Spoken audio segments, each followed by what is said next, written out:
Here's something you've never been able to do in a 500 before. Stretch your legs and enjoy the panoramic views from the back seat. But this is exactly the kind of variant Fiat needs to open up its appeal. This is the all-new 500L.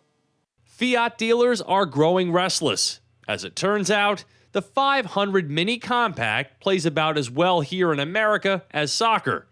But before we write off Fiat as a European flavor best left overseas, it's time to give the brand another look with the introduction of the 2014 500L.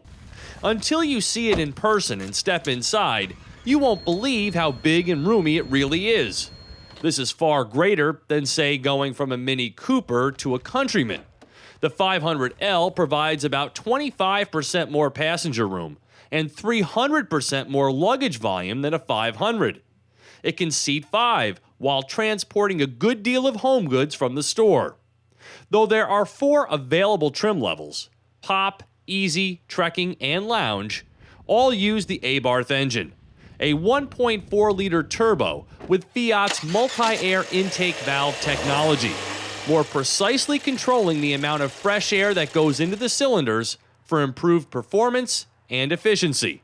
It's a hoot in the Abarth, but here in the 500L, its 160 horsepower is taxed with an extra 742 pounds. To offset that sum, torque output rises from 170 foot-pounds to 184. It's certainly not the smoothest or quietest small engine you'll drive, but it still packs a punch and will happily return 24 mpg city, 33 highway. My mixed driving number for the week ended up at a noteworthy 29. 87 octane is permitted, though 91 is recommended. Those numbers were achieved through this 6-speed Euro twin-clutch transmission, standard on this 500L Lounge.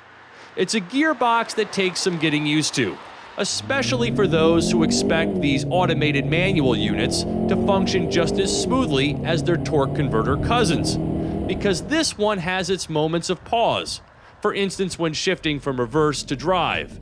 It does have auto stick, but no paddle shifters. The 500L has a unique minivan, quasi-bus seating position from behind the wheel. And with seemingly no end to the greenhouse, visibility is all around excellent.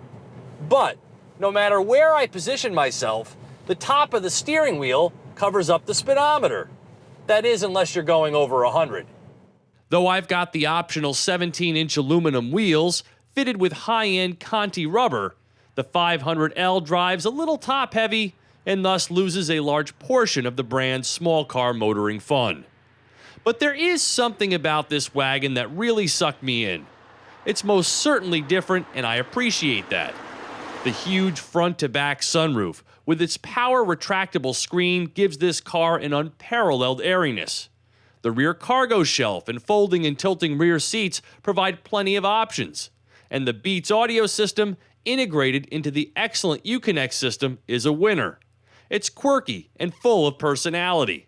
I just wish the European brands would realize Americans love large center consoles, not this virtually useless space that can't even hold a wallet and a phone.